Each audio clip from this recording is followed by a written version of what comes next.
So, what kind of science and engineering is behind this project? Well, in real life, architects and designers get to play around on this cool 3D rendering software that allows them to build models that are to scale right from their computer. This allows them to get a feel for the structure and sort of map it out before it's actually built in real life. Those 3D modeling softwares they use allow them to make any changes they'd like to see, like removing a wall or selecting a different color style to see which one looks the best. And they could take that model and even make a 3D print out of it.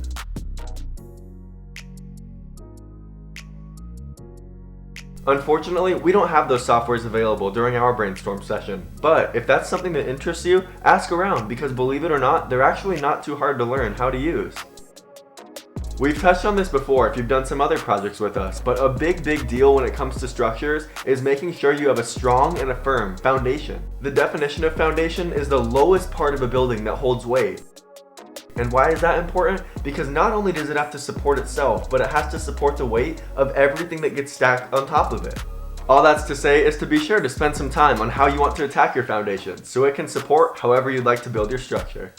The last topic we want to touch on in this video is budgets. Because friends, no matter what job or field you get into, you're going to have to deal with the budget. Just like in this project, home builders are given budgets to build their houses. But there's also examples like aerospace companies who have to build their airplanes within a budget. And politicians are only given a certain amount of money to run a country.